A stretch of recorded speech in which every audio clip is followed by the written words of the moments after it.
শিৱসাগৰৰ যিখন দৰবাৰ ফিল্ডত তৈবুন নিচাই প্ৰতিযোগিতাত জেভলিন থ্ৰ' কৰিছিল সেইখন ফিল্ডতেই সেই প্ৰতিযোগিতাতেই দেউতাকেও ছিনিয়ৰত দৌৰিছিল। দেউতাকে পিছফালে থিয় দি থাকি কৈছিল, তই সেই তামোল গছজোপালৈ চা, তাৰ আগত লগাম বুলি ভাবি ল। আৰু দেউতাকে কৈছিল, য'ত খেলিব আহিছ তাত খেলিবি, মানুহ মৰিছে তাত কান্দিবি, ফুৰিব গৈছ তাত ফুৰিবি, অৰ্থাৎ য'ত যি কামত লাগিছ তাত সম্পূৰ্ণকৈ লাগিবি। ৰাষ্ট্ৰীয় পৰ্যায়ৰ খেলত পদক অৰ্জন কৰা অসমৰ প্ৰথম মহিলা তৈবুন নিচাৰ কথা পাতিম আজি। পথাৰলৈ গৈ ধান ৰুই হাল বাই মূৰত ধানৰ বোজা কঢ়াই পথাৰতে দৌৰি ঠাণ্ডাত আনৰ পৰা চুৱেটাৰ এটা খুজি গুৱাহাটীলৈ অহা এইগৰাকী তৈবুন নিচাৰ কথা পাতিম আজি। এছিয়ান গেমছত ভাৰতক প্ৰতিনিধিত্ব কৰা অসমীয়া মহিলা তৈবুন নিচাৰ কথা পাতিম আজি, যাৰ কথা প্ৰতিজন অসমীয়াই জনাটো প্ৰয়োজন, বাধ্যতামূলক। এথলেটিক্সত অসমীয়া মহিলাৰ বাবে ৰাষ্ট্ৰীয় আন্তঃৰাষ্ট্ৰীয় পৰ্যায়ত তেওঁ অসমবাসীৰ বাবে বাট মোকলাই দিছিল। এথলেটিক্সত তাৰ পিছত কুশল লাহন, জুনুমণি শইকীয়া, প্ৰমীলা ভৰালী, মৃদুল দুৱাৰা এওঁলোকেও ৰাষ্ট্ৰীয় আন্তঃৰাষ্ট্ৰীয় পৰ্যায়ত অসমৰ নাম উজ্বলাই থৈ আহিছিল। নমস্কাৰ, মই নিলয়। দেশৰ আগশাৰীৰ প্ৰতিযোগীসকল তেতিয়া জয়পুৰত গোট খাইছিল। সেয়া আছিল 1974ৰ কথা। সেইদিনা ডিছকাছ থ্ৰ'ত মহিলাৰ 12 বছৰৰ ৰেকৰ্ড ভংগ কৰি সকলোকে হতবাক কৰি তুলিছিল এজনী অসমীয়া ছোৱালীয়ে। আৰু তাৰ পিছদিনা দেশৰ আগশাৰীৰ বাতৰি কাকত দ্য ষ্টেটমেণ্ট, টাইমছ অফ ইণ্ডিয়াৰ দৰে নিউজ পেপাৰত তেওঁৰ নামটো জিলিকি উঠিছিল আৰু ডিছকাছ কুইন হিচাপে তেওঁ মানুহৰ মাজত চিনাকি হৈছিল। শিৱসাগৰৰ ঠাইআলিৰ ছোৱালী হ'ল তৈবুন নিচা। দেউতাকেও দৌৰিছিল, দেউতাক দৌৰবিদ আছিল। দেউতাকে তেওঁক খেলিবলৈ উৎসাহ দিছিল, কিন্তু মাকে খেলত ছোৱালীয়ে অংশগ্ৰহণ কৰাটো বিচৰা নাছিল, ভাল পোৱা নাছিল। কিন্তু অকালতে পিতৃ মাতৃ দুয়োকে তেওঁ হেৰুৱালে। 8টাকৈ ল'ৰা ছোৱালী। মাক দেউতাক ঢুকোৱাৰ পিছত পৰিয়ালটোৰ পানীত হাঁহ নচৰা অৱস্থা হ'ল। তৈবুন নিচাই পথাৰলৈ যায়, ধান ৰোৱে, মূৰত ধান লৈ ঘৰ পায়হি আৰু তাৰ মাজতে দৌৰিবলৈ যায়।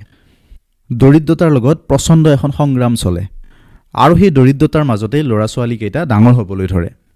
ঘৰত এসাঁজ খালে এসাঁজলৈ নোজোৰেগৈ।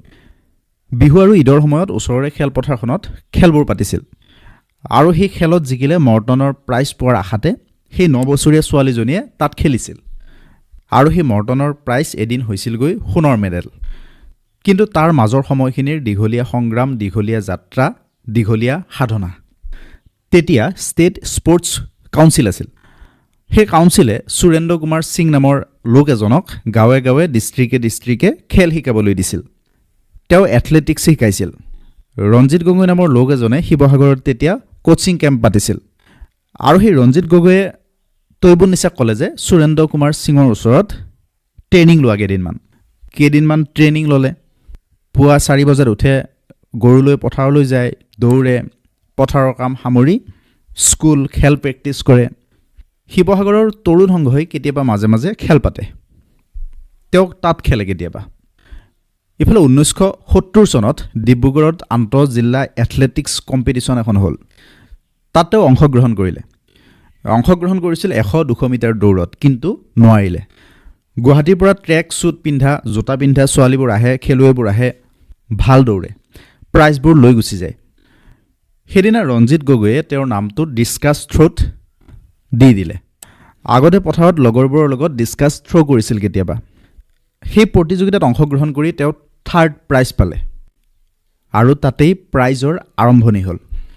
তাৰপিছত ওচৰে পাজৰে যি খেল হয় তাত ৰঞ্জিত গগৈয়ে তেওঁক লৈ যায়। গুৰু সুৰেন্দ্ৰ কুমাৰ সিঙে খবৰ দিয়ে, মাতে। অৱশ্যে দূৰলৈ যাবলৈ নোৱাৰে, বয়স তেতিয়া সৰু আৰু দেউতাকো ঢুকাইছে। ঘৰত এবেলা খাবলৈ জোৰে, এবেলা নোজোৰে। 1971 চনত আহমেদাবাদত ইণ্টাৰ ষ্টেট এথলেটিক্স মিট হ'ল। তাত অসমৰ পৰা এটা টীম গ'ল। ছোৱালী গ'ল অকলে তৈবুন নিচা আৰু গুৰু সুৰেন্দ্ৰ সিঙো গ'ল। তাত ডিছকাছ থ্ৰ' কৰি তেওঁ 3rd প্ৰাইজ পালে, 3rd মেডেল পালে। তেতিয়া সেই গুৰুজনে কৈ পঠিয়াইছিল, মনত গৌৰৱ নানিবি, বহু দূৰলৈ যাবলৈ আছে।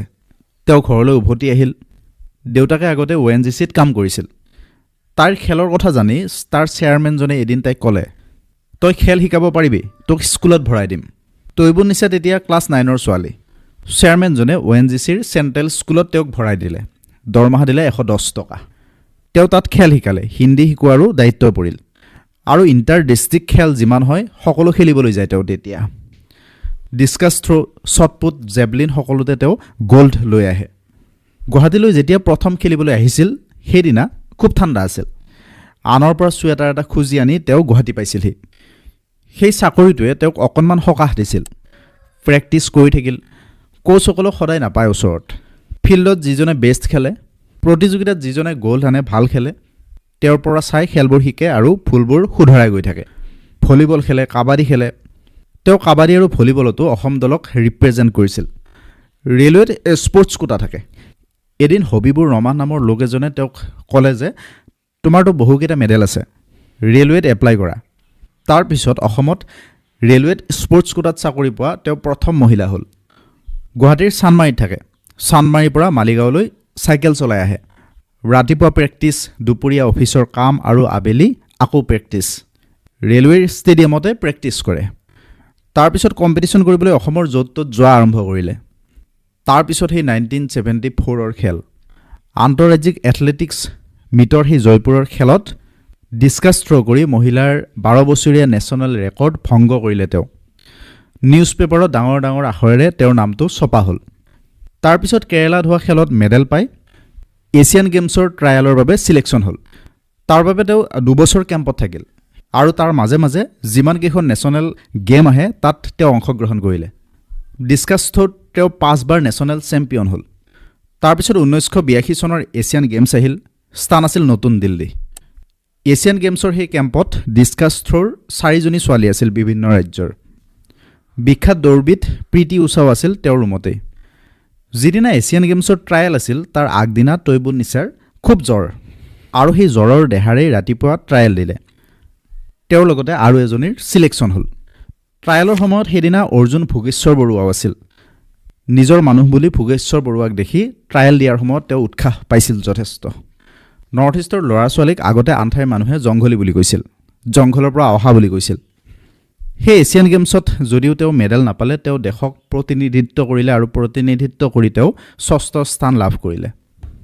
এয়াও এক বৃহৎ সফলতা। ইয়াৰ আগতে 1979 চনত তেওঁ নেশ্যনেল গেমছত 2য় স্থান লাভ কৰি ৰাষ্ট্ৰীয় পৰ্যায়ৰ খেলত পদক পোৱা অসমৰ প্ৰথম মহিলা হৈ পৰিছিল। 1982 চনত 5 দেশীয় ইণ্টাৰনেশ্যনেল এথলেটিক্সত ভাৰতক ৰিপ্ৰেজেণ্ট কৰি তেওঁ কোৰিয়া, জাপান, চাইনা, মালয়েছিয়াৰ খেলুৱৈক পৰাস্ত কৰি তেওঁ 2য় স্থান লাভ কৰিছিল। তাৰ এবছৰ পিছত তেওঁ বৰপেটাৰ ক্ৰিকেট খেলুৱৈ শ্বহীদুল্লাৰ সৈতে তেওঁ বিবাহপাশত আবদ্ধ হৈছিল। তাৰপিছতো তেওঁ 4 মাহ গৰ্ভ অৱস্থাতো ৰেলৱেৰ খেলত অংশগ্ৰহণ কৰিছিল। 6মহীয়া প্ৰথম সন্তান কোলাত লৈ তেওঁ খেলিবলৈ ওলাই গৈছিল। মুঠতে কষ্ট, ত্যাগ, সাধনা, কঠোৰ পৰিশ্ৰমৰ বলত তেওঁ এথলেটিক্সৰ ক্ষেত্ৰত অসমীয়াৰ বাবে, আমাৰ বাবে বাট মুকলাই থৈছে। আৰু সেই বাটেৰে গৈ বহুজনে এতিয়া ইণ্টাৰনেশ্যনেল ক্ষেত্ৰত বহু পদক আজুৰি আনিছে।